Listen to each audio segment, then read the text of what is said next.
बाजार बोलता है। बाजार में डेटा क्या बोलते हैं, डेटा पॉइंट्स क्या हैं, उनको एक बार पढ़ लेते हैं कि एफआईज डीआईज की फिगर क्या है, आज के टॉप गेनर्स लूजर्स क्या हैं, साथ ही एशियन मार्केट्स कहां पर ट्रेड कर रहे हैं। तो शुरुआत करते हैं एफआईज डीआईज के डेटा से, जहां पर कि फ्राइडे को क्या कुछ होते हुए दिखाई दिया। तो एफआईज ने सेलिंग की, डीआईज ने बाइंग की। एफआईज ने करीब 621 करोड़ की सेलिंग की है, डीआईज ने 2122 करोड़ की बाइंग की। तो इंस्टीट्यूशन की साइड से कोई इतना बड़ा नेगेटिव नहीं है। एफआईज का भी जो डेटा है ये इतना बड़ा डराने वाला नहीं है कि हमें मार्केट में फ्राइडे जैसा फॉल आगे एक्सपेक्ट करना चाहिए। लेकिन क्या टेक्निकल पैटर्न है वो तो अंशुल जी बता ही चुके हैं कि आज एक सेकेंड हाफ में बाउंस बैक वो एक्सपेक्ट कर रहे हैं। लेकिन ये बाउंस बैक भी कितना सस्टेनेबल होगा, क्योंकि पूरा वीक है मंडे से फ्राइडे, और उसमें कहीं ऐसा तो नहीं मंडे का एक फेक बाउंस हमें फिर फंसा दे। तो ये थोड़ा सा देखना होगा। एक बार एशियन इंडिसेस पर नज़र डाल लेते हैं, वहाँ से क्या कुछ संकेत हैं, तो थोड़ा सा क्लैरिटी मिल जाती है, मन को धैर्य मिल जाता है कि किस तरह से हमें अपनी ट्रेडिंग स्ट्रैटेजी बनानी चाहिए। तो एक बार एशियन मार्केट्स और ग्लोबल मार्केट्स पर नज़र डाल लेते हैं कि वहाँ पे क्या रुझान देखने के लिए मिल रहा है। तो डाउ में एक गिरावट देखने के लिए मिली, फ्राइडे के सेशन में भी करीब 1% नीचे था। शंघाई लगातार कमज़ोर है, हैंसेंग कमज़ोर है, निकाई कमज़ोर है, कोस्पी कमज़ोर है, लेकिन सबसे ज़्यादा कमज़ोरी चाइना और जापान में है। अमेरिका चल ही रहा है। अमेरिका में हमने बताया ही था कि फ्राइडे को एक बहुत इंपॉर्टेंट डेटा आना था पेरोल का, वो थोड़ा सा वीकर साइड पर आया, जिसकी वजह से माना जा रहा है कि अमेरिका में रिसेशन जल्दी आ सकता है, प्रोबेबिलिटी बढ़ रही है। लेकिन अब चूंकि अमेरिका में इस तरह की घटनाएं पहले भी होती आई हैं कि जब भी फेड इंटरेस्ट रेट कट करने वाला होता है तो ये डेटा, कुछ जो भी वीकर डेटा होते हैं उनको पहले ये एक हवा बनती है कि रिसेशन आने वाला है, और फिर फेड पर एक प्रेशर बन जाता है कि वो रेट कट ज़्यादा करें। रेट कट ज़्यादा कर देते हैं तो वही एक पूरा मार्केट बाउंस बैक कर जाता है। तो थोड़ा सा हमें इस चीज़ को भी बारीकी से समझना होगा कि ये अमेरिकन मार्केट भी किस तरह से रोल प्ले करने वाला है अगले 10 दिन में, क्योंकि ये बहुत इंपॉर्टेंट होगा अगले 10 दिन में। साथ ही एक बार टॉप गेनर्स और लूजर्स पर नज़र डाल लेते हैं, वहाँ पर किस तरह का रुझान देखने के लिए मिल रहा है। तो टॉप गेनर्स में एजीआई यहाँ पर करीब 5.5% की तेज़ी, लाओपाला करीब 5% ऊपर है, श्रीराम ईपीसी ये करीब 4.5% ऊपर है, एपीएलएल लिमिटेड यहाँ पर करीब 4.25%, इलेक्ट्रोकास्टिंग यहाँ पर करीब 4.25% की बढ़त देखने के लिए मिल रही है। टॉप लूजर्स कौन से हैं उन पर नज़र डाल लेते हैं एक बार। कौन से शेयर्स जो कि आज की फ्लैट मार्केट में भी लूजर्स बने हुए हैं, तो उन पर एक बार नज़र डाल लेते हैं कि कौन से आज के शेयर हैं जहां पर की गिरावट देखने के लिए मिल रही है। तो गॉडफ्रे फिलिप यहां पर करीब 5% की गिरावट, टिप्स इंडस्ट्रीज़ यहां पर करीब 5% की गिरावट, सेंसेक्स एड इसका इतना कुछ खास महत्व नहीं है, ये इंडेक्स वाला एक आइटम है। पीएफसी यहां पर करीब 5% की गिरावट, वीएसटी इंडस्ट्री करीब 4.5% की गिरावट देखने के लिए मिल रही है। तो ये कुछ एक शेयर्स जहाँ पर की कुछ ना कुछ वीकनेस दिख रही है। अंशुल जी, दो डेटा मैं आपके लिए पढ़ूंगा जो कि शायद थोड़ा सा सपोर्ट करने की कोशिश करें। पहला कि चीन विदेशी निवेशकों के लिए मैन्युफैक्चरिंग और हेल्थ केयर सेक्टर खोलेगा। 1 नवंबर से विदेशी निवेश खोला जाएगा। हालांकि चीन का मार्केट खुद रेड मार्क में चल रहा है, यानी कि उनकी खबरों पर खुद चीन के निवेशक पॉजिटिव नहीं है, तो हमें भी ज़्यादा कुछ पॉजिटिव संकेत नहीं लेने चाहिए। लेकिन इम्पॉर्टेंट होगा ईसीबी जिसकी मीटिंग है इस गुरुवार को, और जहां जिस तरह के इन्फ्लेशन डेटा यूरोप में देखने के लिए मिले हैं वो भी ठीक हैं, इन्फ्लेशन गिर रहा है वहां पर। तो इंटरेस्ट रेट कट की बातें वहां भी हो रही हैं, या इंटरेस्ट रेट कट को लेकर इंडिकेशन देने की बात तो पक्का हो रही है। सर कैसे देख रहे हैं कुछ ग्लोबल इंडिसेस अगर आप देखते हो, और ख़ास तौर से कैक, डैक्स, फुटसी, इन सभी के चार्ट अगर आप देख सकें और बता सकें कि वहाँ से कुछ संकेत मिल पाएगा क्या? ग्लोबल मार्केट से मार्केट गिरा है हमारा भी इस बार, तो क्या ग्लोबल मार्केट ही सपोर्ट कर पाएंगे, फ्यूल दे पाएंगे? यूरोप से क्या संकेत है? अमेरिकन मार्केट कहाँ पर सपोर्ट ले रहा है सर? देखिए विवेक जी, चीजें चलती हैं यूरोपियन मार्केट में या फिर अदर मार्केट्स में भी बहुत सारी चीजें फॉलो करती हैं डाउ जोन्स के चार्ट को। तो अगर डाउ जोन्स में तेजी बनी रहती है, डाउ जोन्स आपको पॉजिटिव सिग्नल देता है, तो बाकी सारे जो हैं पीछे पीछे फॉलो करना स्टार्ट करते हैं। अब डाउ जोन्स में दो प्रॉब्लम है। पहला था बॉक्स का ब्रेकआउट जो 2 बार फेल किया और फाइनली सस्टेन हो रहा था, लेकिन पिछले 3 दिन में वापस से बॉक्स के नीचे आया है। 40,725 के ऊपर सस्टेन करना था फ्यूचर्स को, लेकिन 40,500 के आसपास आके ट्रेड कर रहे हैं। तो मैं प्रोबेबली यहाँ से 3 से 4 सेशन वेट एंड वॉच रखूंगा। अगर ये वापस से 40,725 के ऊपर डाउ जोन्स के फ्यूचर सस्टेन करना स्टार्ट कर देते हैं, तो मेरे लिए ये जो 4-5 दिन की मूव है, ये एक इसको कहेंगे कि शेक ऑफ की तरह मैं इसको लूंगा, और वापस से 40,725 के ऊपर सस्टेन करना स्टार्ट करता है तो लगभग 43,000 तक का अप मूव बनता हुआ दिखेगा। तो मैं पूरी तरीके से डाउ जोन्स के चार्ट पे डिपेंडेंट हूँ, और अगले 3 से 5 सेशंस में वॉच आउट पे रखूंगा। अगर ये 40,725 के ऊपर निकल गया तो मैं बहुत कॉन्फिडेंटली कहूंगा कि वापस से वीक लॉन्ग्स को शेक कर दिया गया है और स्ट्रॉन्ग हैंड्स के हाथ में अब पूरा स्टॉक है, और डाउ जोन्स में लगभग 2,500 से 3,000 पॉइंट की रैली बनेगी। 43,000 का इमीडिएट टारगेट रहेगा, उसके ऊपर निकलते हैं तो 44,500 तक के टारगेट मिलेंगे। तो मेरे लिए 3 से 5 session Dow Jones closely watch करने का है। अगर ये सस्टेन हो जाता है तो फिर जो अपने यूरोप के इंडेक्सेस की बात की है, ये वापस से फॉलो करना स्टार्ट कर देंगे। वहां पे थोड़ा सा स्ट्रक्चर ब्रेकडाउन है, लेकिन अगर डाउ जोन्स में ब्रेकडाउन नहीं आता है तो ये भी अपना स्ट्रक्चर सुधार के वापस से अपमूव कंटिन्यू कर लेंगे। तो डाउ जोन्स को आपको 2 से 3 दिन वॉच करना चाहिए। 40,775 के ऊपर फ्यूचर सस्टेन करते हैं तो मार्केट में वापस बुलिश इंडिकेशन आना स्टार्ट हो जाएंगे। बिल्कुल अंशुल जी, जब भी ये इंटरेस्ट रेट कट वाली बात आती है ना, तो उस समय इकोनॉमी जाहिर सी बात है कि थोड़ा सा टर्बुलेंस फील कर रही होती है, या तो रिसेशन फेस कर रही होती है या थोड़ा सा प्रॉब्लम फेस कर रही होती है। इस बार रिसेशन तो नहीं है, रिसेशन की बातें हैं, लेकिन थोड़ी सी डेटा पॉइंट्स खराब आए हैं, और ये डेटा पॉइंट्स रिसेशन की प्रोबेबिलिटी की 25% बढ़ गई कि 30% हो गई। लेकिन जब फेड इंटरेस्ट रेट बढ़ा देगा, ये माफ़ कीजिएगा, कट कर देगा, तो उस समय पर ये सारी रिसेशनरी फियर, ये बातें ही नहीं होंगी। उस समय इकोनॉमी को अलग तरीके से देखा जाएगा और इकोनॉमी फिर बूम करेगी। तो ये थोड़ा सा एक चीज़ें होती हैं जो कि निवेशकों को फंसाती हैं ग्लोबल फ्रंट पर। खैर, इसको भी देखना होगा कि डाउ जोन्स अगले 3 या 4 दिन में किस तरह से ट्रेड करता है। उसी की तर्ज पर थोड़ा सा इंडियन मार्केट भी क्यूज़ लेने की कोशिश करेंगे।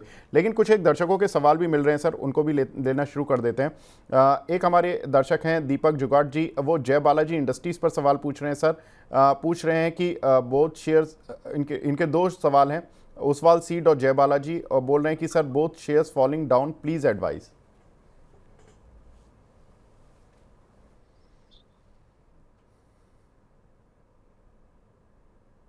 देखिए, ओसवाल सीड से स्टार्ट करेंगे। यहाँ पे स्टॉक वैसे भी डाउन ट्रेंड में था और ये पुल बैक आया था। आई गेस ये लास्ट टाइम भी डिस्कस हुआ था, तब भी मैंने कहा था कि ये 40 के ऊपर अगर नहीं सस्टेन करता है तो ये अपना पूरा जो गेन्स है वो ऑलमोस्ट गिव अप कर देगा। 28.5 का एक सपोर्ट है, वहां तक आ सकता है, और लग नहीं रहा कि उस सपोर्ट को होल्ड करेगा। नीचे में जो स्विंग लो था 23.5 के अराउंड, वहां तक आ सकता है। डाउन ट्रेंडिंग स्टॉक है, आपको एग्जिट कर लेना चाहिए। एग्जिट एक बेटर सलाह रहेगी। अगर नहीं भी करना चाह रहे हैं तो 28.5 ये मैंडेटरी स्टॉप लॉस ले लीजिए, क्योंकि इसके बाद वापस से स्ट्रक्चर जो रिवर्स करने की कोशिश कर रहा था वो खत्म हो जाएगा और स्टॉक अपना डाउन ट्रेंड कंटिन्यू करेगा। वहीं जय बालाजी में काफी हद तक कंसोलिडेशन कंप्लीट हो चुका है। स्टॉक ने एक बड़ा बेस बनाया है डेली चार्ट पे, इनवर्स हेड एंड शोल्डर या वीसीपी पैटर्न का कह सकते हैं, 75 दिन, जहां से ब्रेकआउट आया है 980 पे। पहला टारगेट इसने कंप्लीट कर लिया है 1120 का। अब यहाँ से थोड़ा सा पुल बैक ले रहा है, 2 से 3 दिन कंसोलिडेट करके वापस से अप ट्रेंड रिज्यूम करेगा तो 1296 का जो स्विंग आई है वो टारगेट मिल सकते हैं। तो जय बालाजी आप जरूर होल्ड कर सकते हैं, बट ओसवाल सीट मेरे को बिल्कुल अच्छा नहीं लग रहा है, मैं एग्जिट की सलाह दूंगा। बिल्कुल, तो दीपक जी आपको आंसर मिल गए होंगे दोनों ही शेयरों पर। नेक्स्ट क्वेश्चन हमें मिला है अभिषेक श्रीवास्तव जी का। ये पूछ रहे हैं सर, अमरा राजा पे अपना व्यू दे दीजिए प्लीज़। देखिए, अमर राजा बैटरी में एक ब्रेकडाउन काइंड ऑफ सिचुएशन बनती हुई दिख रही है। इस पे एक मेजर सपोर्ट था जो कि 23 जुलाई का लो था, 1404। आज उसके आसपास स्ट्रगल चल रही है। अगर क्लोजिंग बेसिस पे हम 1404 1410 की जोन प्रोटेक्ट कर लेते हैं तो स्टॉक में एक फील्ड होगी, फॉर्मेशन होगी, उसके बाद ये ऊपर जा सकता है समवेयर अराउंड 1488 तक। तो आज मेक और ब्रेक सेशन है, वेट एंड वॉच कीजिए। अगर 1405 के ऊपर क्लोजिंग आती है तो लॉन्ग करना चाहिए, लेकिन अगर ये 1400 1405 के नीचे क्लोजिंग करता है तो फिर स्ट्रक्चर में एक ब्रेकडाउन होगा। समवेयर अराउंड 1198 तक का डाउन मूव डेवलप होता हुआ दिखेगा। तो 1 से 2 सेशन वॉच कर लीजिए, मेक और ब्रेक लेवल्स के आसपास है। जी, वैदिशी जी का सवाल है, डाबर पर सर व्यू चाहिए उनको। देखिए, डाबर में थोड़ी सी तेजी डेवलप होती हुई दिख रही है, बल्कि आज पूरे एफएमसीजी काउंटर में तेजी डेवलप होती हुई दिख रही है। डाबर में एक बीसीपी पैटर्न की फॉर्मेशन हुई है ऑन द डेली चार्ट। 33 दिन का समय निकला है इस पैटर्न को बनाने में। Almost on the verge of breakout है। 655 के अराउंड एक रेजिस्टेंस है जो काफी समय से नहीं निकला है। 655 658 ये जोन निकलते से स्टॉक में बड़ा ब्रेकआउट बनेगा और ऊपर में लगभग 695 तक के टारगेट मिलेंगे। आज ओपन लो के साथ चला है और 9 डेज के मूविंग एवरेज से चला है, तो प्रिएम्प्टिव लॉन्ग लिए जा सकते हैं। आज के लो को स्टॉप लॉस लगाते हुए 644 का लो है, ₹4 का बफर दे दीजिए। 640 के लो से अगर स्टॉप लॉस से आज बाई करते हैं, हाई लाइकली है 2 से 3 दिन में 658 का अपना रेजिस्टेंस तोड़ के ऊपर निकलेगा और 2 से 3 हफ्ते में आपको 695 तक के टारगेट मिलेंगे। एफएमसीजी काउंटर्स में हमको तेजी लग रही है। हिंदुस्तान यूनिलीवर और आईटीसी हमारी प्रिफर्ड पिक है, लेकिन डाबर में भी इक्वली गुड ब्रेकआउट बन रहा है। जी, मयंक जी का सवाल है। नमस्कार sir, big fan of Anshul Jain sir. Anshul ji आपको मुबारक। अंशुल सर की रिकमेंडेशंस पर उन्होंने एडीएफ फूड में पैसा कमाया है, सुब्रोस में भी पैसा कमाया है। अब सर पूछ रहे हैं कि रिकमेंड कर दीजिए कि सेल करें या होल्ड करें इन दोनों ही शेयरों को। देखिए सुब्रोस तो वापस से बाई जोन में आ चुका है, पहली बार टारगेट अचीव हुआ है। इसके बाद अब pin and kind of pattern बना के ऑलमोस्ट बाई जोन में आया था। सुबह 20 डे मूविंग एवरेज पे सपोर्ट लेके बाउंस बैक कर रहा है। अभी जो कैंडल अभी फॉर्मेशन में है वो है हैमर कैंडल की फॉर्मेशन, तो ये एक साइन ऑफ रिवर्सल है। अगर इसी तरीके से हैमर के साथ क्लोज होता है तो ये अपना अपट्रेंड वापस रिज्यूम करेगा। लगभग ₹1000 तक का टारगेट दिख रहा है, तो यहाँ से अगर बाई करते हैं तो स्टॉप लॉस लगा लेना चाहिए 730 का क्लोजिंग बेसिस पे, और ऊपर ₹1000 का टारगेट मिल सकता है। तो 1:4 1:5 का रिस्क रिवॉर्ड बन जाएगा। बहुत बेहतरीन जगह है सुब्रोज बाई करने की। जी, एक हमारे दर्शक हैं अंबर सिंघा जी, वो पूछ रहे हैं कि सर पीएसबी यानी कि पंजाब एंड सिंध बैंक और शिपिंग कॉरपोरेशन इंडिया दोनों इनकी बाइंग प्राइस से 10% नीचे हैं। प्लीज़ राय दे दीजिए इनको सर। देखिए शिपिंग कॉर्पोरेशन पे मनी 9 के दर्शक अगर आप रेगुलर हैं तो आपको पता होगा, मैं बजट के दिन से पीएसयू स्टॉक्स को, स्पेशली रेलवे और डिफेंस काउंटर्स को, शिप बिल्डिंग काउंटर्स को सेल देते आ रहा हूँ। एससीआई लास्ट वीक भी विवेक जी आप ही के साथ डिस्कस हुआ था जब 260 का लेवल ये तोड़ रहा था, तब भी मैंने जी कहा था 260 अगर तोड़ता है तो इमीडिएटली निकलना चाहिए। 245 पे एक सपोर्ट है, बट ओवरऑल इसका टारगेट ₹202 बनता हुआ दिख रहा है। तो एससीआई से आप अभी भी निकल सकते हैं, या अगर 1 से 2 दिन में कहीं पुल बैक बनती है 260 के आसपास तो भी निकल सकते हैं। बेटर है कि आप आज ही निकल लीजिए। 245 लग नहीं रहा है कि ये होल्ड करेगा। दूसरा पीएसपी में एक नियर अबाउट बहुत बड़ा पैटर्न बना है वीकली चार्ट पे। ऑलमोस्ट ये पैटर्न बनना स्टार्ट हुआ था 2017 से। 6970 ये जोन है जिसके ऊपर स्टॉक अगर क्लोज करता है तो बड़ा ब्रेकआउट बनेगा। ऑलमोस्ट फिर वहां से एक मल्टीपल जो टाइम फ्रेम है उस पर रैली डेवलप होती हुई दिखेगी 140 के आसपास तक है। तो होल्ड कीजिए, बहुत ज्यादा कोई दिक्कत नहीं समझ में आ रही है। लेकिन मोमेंटम बनना स्टार्ट होगा ₹70 के ऊपर, तो 70 निकलता है तो उसके बाद लॉन्ग करना स्टार्ट कीजिए। फ्रेश लॉन्ग अगर आपके पास है तो होल्ड कर सकते हैं, लेकिन फ्रेश लॉन्ग अगर लेना है और मोमेंटम प्ले करना है तो 70 के ऊपर बनेगा, फिर 140 तक का टारगेट रहेगा। बिल्कुल। इसी बीच में मार्केट पर एक बार नज़र डलवाना चाहूँगा। जब हमने शो की शुरुआत की थी 10:30 बजे, अंशुल जी आपकी प्रेडिक्शन सर सेकंड हाफ में पूरी होनी थी, तो 15 मिनट में पूरी हो गई। सेंसेक्स तो आप देखिए 250 पॉइंट ऊपर आ गया, निफ्टी 53 पॉइंट ऊपर आ गया, bank Nifty bang on 220 point, Nifty IT 150 point ऊपर। तो मार्केट में एक अच्छा बाउंस बैक इस समय देखने के लिए मिल रहा है, और that's a very good news. Sir ये बाउंस बैक कितना सस्टेनेबल होगा एंड तक, कहाँ तक आप एक्सपेक्ट कर रहे थे कि ये निफ्टी जाएगा आज? देखिए विवेक जी, स्टैंडर्ड डिस्क्लेमर दे दूं, अभी हमने अपने क्लाइंट्स को निफ्टी और बैंक निफ्टी बाय रिकमेंड किया था, शो स्टार्ट हो रहा था तब। क्योंकि फ्लैगिश काइंड ऑफ एक्शन था और हमको लग रहा था 50,800 बैंक निफ्टी जाती हुई दिखेगी, और 25,000 निफ्टी जो मैंने स्टार्टिंग में भी डिस्कस किया था। तो 24,989 का हाई बन चुका है। 25,000 के ऊपर, अब 25,000 के आसपास हम प्राइस एक्शन वॉच करेंगे। सस्टेन कर लेता है उसके ऊपर तो वापस से बाई रिकमेंड करेंगे 25,265 के लिए। नहीं करता है और रिजेक्शन बनता है तो हम थोड़ा सा सेल अवॉइड करके चलते हैं, क्योंकि सेल साइड में क्या होता है आपको 150 200 300 पॉइंट मिलते हैं, लेकिन बाई साइड में अगर आप चलते हैं निफ्टी में तो 800 1000 पॉइंट मिलने की संभावना रहती है स्विंग बेसिस पे। तो हम इसलिए जनरली सेल अवॉइड करते हैं। बट अगर 25,000 के पास 75 मिनट के चार्ट पर रिजेक्शन बना तो एक बार छोटा सा स्मॉल क्वांटिटी से हम सेल ट्राई करेंगे। बट हमको लग रहा है कि 25,000 के ऊपर सस्टेन कर सकते हैं। और बैंक निफ्टी में 50,800 का मेजर रेजिस्टेंस है, उसके पास हम आगे खड़े हैं। सस्टेन करता है उसके ऊपर तो 51,000 तक जा सकता है। तो पहला लेग ऑफ ट्रेड जो था वो कंप्लीट हो चुका है। अब हम थोड़ा सा वेट करेंगे, 2 बजे के आसपास अगर दोबारा ट्रेड बनता है तो हम जरूर अपने क्लाइंट्स को पोस्ट करेंगे। 51,000 तक का मूव मिल सकता है, 50,800 के ऊपर अगर सस्टेन करता है तो। बिल्कुल। तो यहाँ पर सर ने राय दे दी है कि कहाँ पर आपको, कौन से लेवल्स पर आपको सचेत रहना है। एक हमारे साथ दर्शक भी जुड़ चुके हैं, मुकेश जी जुड़े हैं फ़ोन लाइन पर। Mukesh ji good morning sir, पूछिए अपना सवाल। Good morning sir. Sir Anshul ji के कहने पे उन्होंने एक बार बोला था एनईसीसी के बारे में, तब मैंने लिया था 41 के प्राइस से 200 शेयर है, तो इसको क्या करना चाहिए सर, रखना चाहिए या हटा देना चाहिए?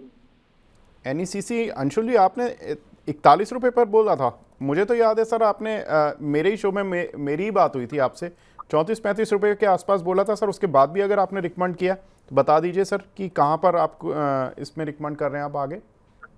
देखिए विवेक जी, आपके शो पे 33-34 की जोन में रिकमेंड किया था, जिसका टारगेट 41 के आसपास था। टारगेट कंप्लीट हो गया है, स्ट्रक्चर का ब्रेकआउट है, लेकिन ब्रेकआउट फेल भी हुआ है। तो स्टॉक में फिलहाल वापस से 34 की सॉरी 32 के आसपास सपोर्ट है, उसी के आसपास चल रहा है। हो सकता है थोड़ा डाउन मूव और मिल जाए, क्योंकि जो सपोर्ट जोन है 30 से 32 रुपए की है, तो lower end of support zone 30 test कर सकता है। उस जोन में कहीं अगर रिजेक्शन बना तो बाइंग करेंगे, लेकिन मेरा इंक्लिनेशन ब्रेकआउट पे बाई ज्यादा होता है। तो ब्रेकआउट लेवल फिलहाल 35 के ऊपर है, 35 निकलता है तो बाई करना चाहिए। आई एम श्योर 41 के लेवल्स पे मैंने नहीं रिकमेंड किया है। 41 लेवल पे आके स्टॉक अपने 20 डे मूविंग एवरेज से ऑलमोस्ट 15% दूर है। मैं जनरली स्टॉक तब रिकमेंड करता हूँ जब 20 डे मूविंग एवरेज के बिल्कुल या तो टच कर रहा हो या 2-4% की रेंज में हो। वो अभी फिलहाल स्ट्रक्चर अंडर डेवलपमेंट में 35 निकलता है तो बाई किया जा सकता है। 30 के आसपास सपोर्ट है, वहां पे बॉटम फिशिंग ट्राई कर सकते हैं, बट बॉटम फिशिंग में सजेस्ट नहीं करता हूँ। मैं हमेशा ब्रेकआउट सजेस्ट करता हूँ जो 35 के ऊपर बनेगा। तो एक बार के लिए आप होल्ड कर सकते हैं 30 के स्टॉप लॉस से, और 35 के ऊपर फ्रेश बाइंग की जा सकती है। तो मेरा दर्शकों से थोड़ा सा रिक्वेस्ट रहेगा कि जब मैं कोई भी चीज बोलता हूँ तो आप पहले नोट कीजिए कि मैंने किन लेवल्स पे बाई दिया है, और स्टॉप लॉस जरूर नोट कीजिए। मैं कभी भी 4-5% से ज्यादा स्टॉप लॉस कभी नहीं देता हूँ अंडर एनी सर्कमस्टेंसेस। मेरा मैक्सिमम स्टॉप लॉस 4.5% का होता है। बिल्कुल, क्योंकि मुझे याद है कि ये काउंटर आप ट्रैक नहीं कर रहे थे सर, ये काउंटर मेरी स्क्रीन पर आया था और टॉप गेनर्स की लिस्ट में, और उस समय उस दिन ये काउंटर 10% ऊपर था और आपने इसमें बोला था कि ये बेहतरीन ब्रेकआउट है और ये 40 की रेंज में जाएगा। बट मुझे ये नहीं पता कि आपने शायद उस काउंटर को आगे भी ट्रैक किया या किसी और शो में भी रिकमेंड किया। बट आप जैसा बोल रहे हैं कि 41 के तो आपने टारगेट्स बताए थे, 41 पर आपने खरीदारी के लिए नहीं राय दी। तो मैं दर्शकों से यही अनुरोध करूंगा कि ये लेवल्स बहुत क्रूशल होते हैं। इट्स ए सीरियस मनी, आप इसको सीरियसली सुने और सीरियसली ही इस पर गौर करके अपने कोई भी निवेश या ट्रेड लें। कुछ एक और चीज़ें जो कि अंशुल जी मैं डिस्कस करना चाहूँगा सर, ये जो ईसीबी की जो मीटिंग होने वाली है इस गुरुवार को, माना जा रहा है कि इंटरेस्ट रेट कट हो सकता है। यूरोप से या एक्सपोर्ट से जुड़ी कंपनियां कुछ आपके रडार पर आती हैं? मैं आपको नाम बता देता हूं, कुछ एक जो एक्सपोर्ट ओरिएंटेड कंपनीज हैं, like Gokuldas export, TCS, Balkrishna industries, Apollo tyres, जो कि मैं उस रीजन में ज़्यादा एक्सपोर्ट करती हैं, मैं उन्हीं की बात कर रहा हूँ। और जितनी भी आईटी कंपनीज हैं 25-30% उनका रेवेन्यूज़ वहीं से ही आता है, यूरोप से ही आता है। कोई आईटी कंपनी हो, टायर कंपनी हो, बालकृष्ण अपोलो टायर जैसी, या मिड कैप आईटी में मैस्टेक का भी अच्छा खासा रेवेन्यू है। बहुत सारी कंपनियां हैं जो यूरोप से काम करती हैं। कोई है आपके रडार पर सर? देखिए परसिस्टेंट मेरे रडार पे है, और इस चीज को मैं आपको थोड़ा सा एक्सप्लेन कर देता हूँ कि ये जो पूरा बेनिफिट मिलेगा ये आईटी कंपनीज को ज्यादा मिलेगा, क्योंकि जिस हिसाब से डेटा फ्रॉड या इस तरीके की वायरस अटैक और ये सारी चीजें हो रही हैं, जितनी भी बड़ी या छोटी कंपनीज है ये आईटी पे ज्यादा फोकस कर रही हैं, क्योंकि अपने प्लेटफॉर्म को जब तक आप सिक्योर नहीं करेंगे तब तक उसका विस्तार करना बहुत मुश्किल होता है। तो एक्सपोर्ट रिलेटेड सर्विसेज में आईटी आपको बहुत ज्यादा तेज मिलेगा। मैं जून के स्टार्टिंग से कहते आ रहा हूँ कि आईटी जो है वो आउट परफॉर्म करते हुए दिखेगा 3-4 महीने में। आपके प्लेटफॉर्म पे साइंट, परसिस्टेंट, मैक्सटेक, इन्फोसिस, ये चार हमने रिकमेंड किए थे। चारों में बेहतरीन रिटर्न आया 18 से 20% का। परसिस्टेंट में अभी भी ओपन इंटरेस्ट काफी अच्छा डेवलप हुआ है, तो 5300 रुपए तक जाने की संभावना दिख रही है। लेकिन फ्रेश बाइंग के लिहाज से रिस्क रिवॉर्ड बहुत ज्यादा मैच नहीं कर रहा है। एक मैच है जहाँ पे थोड़ी सी पुल बैक आई है, लेकिन यहाँ पे भी अगेन ब्रेकआउट में टाइम है, तो अगेन जो सेफर बेट है वो इन्फोसिस पे प्ले आउट होती हुई दिख रही है, लेकिन वहां भी बाय ऑन डिप्स की सलाह होगी, क्योंकि वीकली चार्ट पे राउंडिंग बॉटम के हम नेकलाइन पे हैं, तो यहाँ से कहीं भी डिप मिलती है 1850 की जोन में, तो एक बेहतर बाइंग एरिया होगा जहां से वापस से स्टॉक में 2050 तक की मूव बनेगी। तो आईटी में बाय ऑन डिप्स करना चाहिए, क्योंकि शॉर्ट टर्म में 18-20% शेयर्स चले हुए हैं, तो प्रॉफिट बुकिंग आने की संभावना थोड़ी सी हाई है। बिल्कुल सर, एक और इम्पॉर्टेंट डेवलपमेंट जो कि आज हो रहा है वो है बजाज हाउसिंग का आईपीओ, जो कि आज से खोल रहा है और 11 सितंबर तक ये खुला रहेगा। इस आईपीओ की कुछ एक मुख्य बातें उनको देख लेते हैं। 66 से 70 रुपये का प्राइस बैंड है। आईपीओ का साइज़ 6560 करोड़ रुपए है और उसमें करीब 3560 करोड़ रुपए तो फ्रेश इक्विटी रहेगी और 3000 करोड़ रुपए की प्रमोटर की तरफ से ओएफएस रहेगा, यानी कि वो अपना हिस्सा बेचेंगे 3000 करोड़ रुपए का। और अगर हम कंपनी की फाइनेंशियल फ्रंट की बात करें तो FY24 में कंपनी की आय करीब NII जिसको नेट इंटरेस्ट इनकम बोलते हैं 2510 करोड़ रुपए थी, मुनाफा 1710 करोड़ रुपए था और EPS करीब 2.5 रुपये 2 रुपये 60 पैसे की रही। तो जो अपर बैंड और लोअर बैंड है IPO का, उसमें 25 रुपये 40 पैसे 25.4 और 26.9 इस P मल्टीपल के बीच में ये IPO आ रहा है। 25 से 27 की रेंज एक मोटा ब्रॉडर लेवल पे ले लेते हैं। Price to book value ratio के आधार पर 3.2 के बुक वैल्यू रेशियो पर आ रहा है। सेक्टर में सबसे कम NPAs हैं, जितनी भी हाउसिंग फाइनेंस कंपनीज हैं उनका एक पूरा जो सेक्टर है उसमें सबसे कम NPAs बजाज हाउसिंग के हैं और इनके जो ग्रॉस NPA हैं वो 0.27% है, नेट NPA केवल 0.1% है।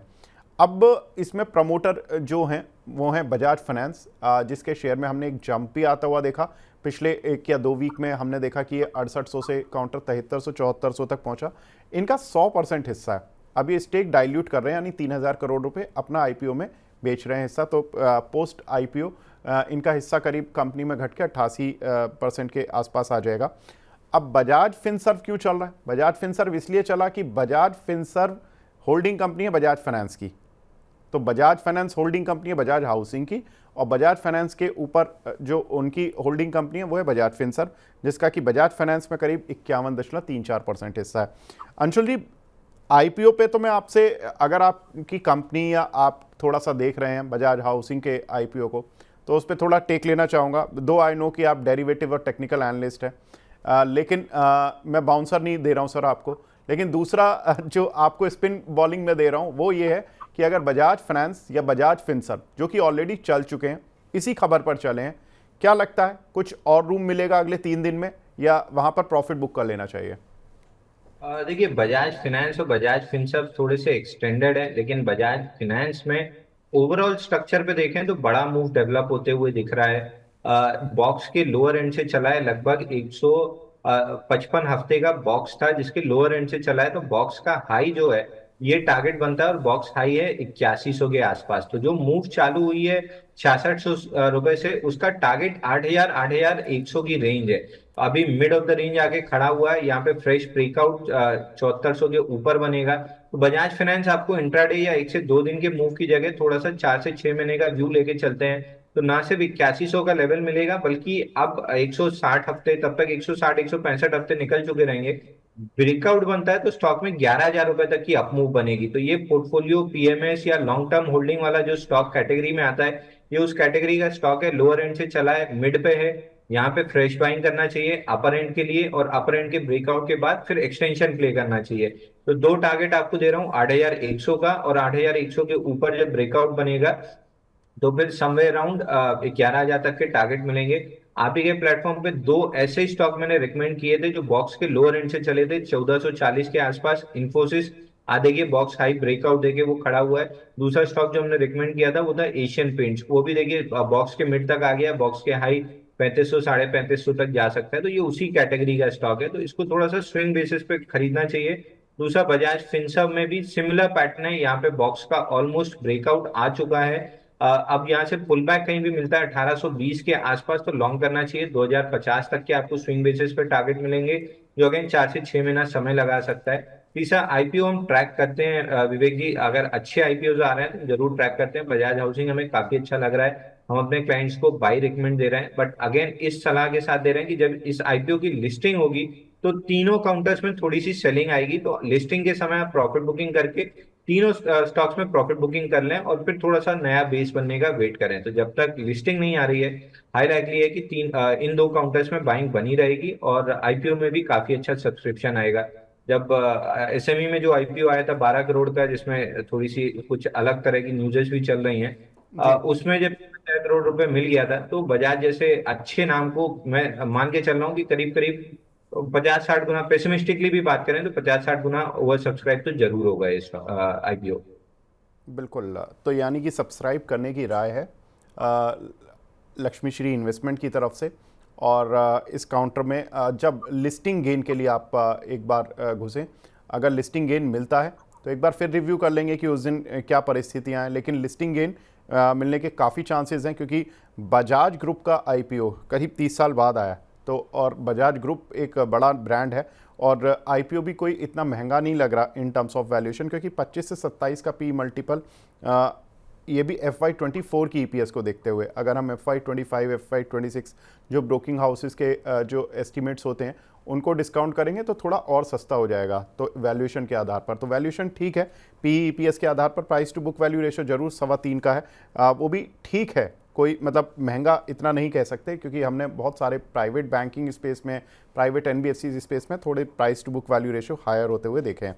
अंशुल जी, दूसरी चीज़ मैं ये पूछना चाहूँगा सर आपसे कि आज एप्पल का आईफोन भी लॉन्च हो रहा है, आप आईफोन लवर हैं क्या? विवेक जी, आईफोन मैं बिल्कुल नहीं पसंद करता हूँ और 2-4 बार हाथ में भी आया तो मुझसे चलाते नहीं बना। एंड्रॉयड मेरे लिए ज़्यादा कंफर्टेबल रहता है, तो मैं हमेशा एंड्रॉयड यूजर ही रहा हूँ। बट हाँ, आप जिस डायरेक्शन में मुझे पुश कर रहे हैं, रेडिंगटन, उसका चार्ट मैं देख लेता हूँ। सर रेडिंगटन रेडिंगटन, आप ही को सपोर्ट कर रहा है। एंड्रॉयड वालों को ही फोन पुश कर रहा है सर, वो चल भी नहीं रहा शेयर।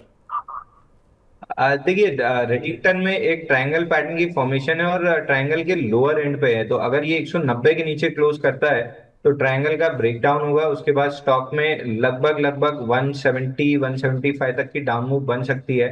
बट ब्रॉडर स्ट्रक्चर के ब्रेकआउट को ट्रायंगल से रीटेस्ट कर रहा है, तो मैं सेल की तरफ ज्यादा इंक्लाइन नहीं हूँ।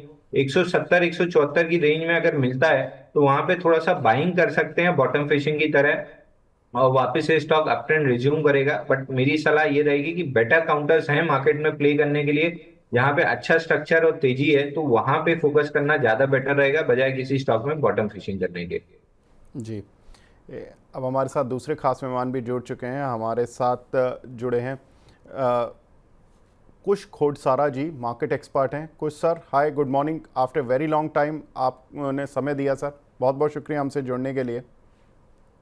Good morning sir, after long time, yes sir, long time की बात हो रही है तो लॉन्ग साइड से ही कॉलर लेते हैं। एक हमारे दर्शक हैं, वो लंदन से हमसे सवाल पूछ रहे हैं, चंदर जी हैं, वो इरिडा पर सवाल पूछ रहे हैं। उनके पास 255 से ये काउंटर होल्ड करके बैठे हुए हैं, ये लॉस हो रहा है, पूछ रहे हैं कि लॉस बुक कर लें या रखें अभी। हाँ, इरिडा में देखो, अगर वो लॉन्ग टर्म इन्वेस्टर है तो लॉस बुक करने की जरूरत नहीं है। Chart pattern definitely short term में नेगेटिव है। मुझे लग रहा है कि इरिडा का स्टॉक थोड़ा नीचे आएगा 200 रुपए तक। बट मेरा मानना ये है कि ये स्टॉक लॉन्ग टर्म के लिए काफी अच्छा है, तो होल्ड कीजिए। अगर नीचे आता है तो हम एवरेज करेंगे। तो अगर आप शॉर्ट टर्म ट्रेडर हो, आपने दिवाली तक के लिए इन्वेस्ट किया है, तो मुझे लग रहा है थोड़ा नीचे आएगा तो एक बार एग्जिट कीजिए। बट लॉन्ग टर्म के हिसाब से मुझे लग रहा है कि होल्ड करना चाहिए। नीचे आए तो एवरेज करिए। जी, एक हमारी दर्शक हैं रितु शर्मा जी, वो AB कैपिटल पर सवाल पूछ रही हैं सर, 225 रुपये 27 पैसे के कुछ सर उनके पास कुछ शेयर हैं, क्या करें? एबी कैपिटल मुझे लग रहा है कि कहीं ना कहीं I am little bit cautious. जो फ्राइडे को सेल ऑफ आया उसके बाद डेफिनेटली अभी थोड़ा पुल बैक आ रहा है, बट चार्ट्स पे मुझे लग रहा है कॉशियस रहना चाहिए। 222 का स्ट्रॉन्ग रेजिस्टेंस है, 10 डे 15 डे एवरेज का। 222 के ऊपर नहीं जाता तब तक मुझे लग रहा है ये स्टॉक थोड़ा नेगेटिव ही रहेगा। जी, मैं कुछ सर आपके आने से पहले ही अंशुल जी से बात कर रहा था कि वो आईफोन लवर हैं या नहीं है, तो वो तो आईफोन लवर हैं नहीं, सर आप हैं क्या? हाँ डेफिनेटली, मैं आईफोन यूज करता हूँ, बट मैं क्रेजी आईफोन लवर नहीं हूँ कि नया फोन आएगा और खरीदूंगा। मुझे उसकी सस्टेनेबिलिटी अच्छी लगती है, लॉन्ग टर्म है। 3-4 साल तक फोन को कुछ होता नहीं, इसलिए मैं उसको पसंद करता हूँ। बट लेकिन जिस हिसाब से उसके प्राइसिंग बढ़ रहे हैं, मेरे ख्याल से सर मुझे लग रहा है कि सेल्स ग्रोथ आना थोड़ा मुश्किल है, क्योंकि आज अभी 1.5-2 लाख के फोन लोग लेंगे नहीं, क्योंकि अब सब समझदार हो गए, स्मार्ट पीपल हो गए। तो डेफिनेटली अभी मुझे लग रहा है कि थोड़ा ओवर प्राइस हो गया है फोन्स। तो देखते हैं प्राइसिंग कैसे आता है। तो वो जो पहले जो एक क्रेज था, एक लग्जरी थी, वैसा अभी मेरे ख्याल से एप्पल का लग्जरी नहीं रहा। जी सर, रेडिंगटन के शेयर पर कुछ मिलेगा पैसा, या ये भी इसी तरह से चलेगा, ये भी महंगा है? मेरे ख्याल से रेडिंगटन तो कभी मुझे अट्रैक्शन आया ही नहीं, क्योंकि आप देखो तो इतना सेल्स उसका फ्लैट ही रहता है, कोई मल्टी बैगर स्टॉक मुझे नहीं लगता होगा। और 200 एवरेज जैसे ब्रेक किया है उसने अभी 199 के आसपास, तो मुझे लग रहा है कि ये स्टॉक अभी तो थोड़ा नीचे ही जाएगा।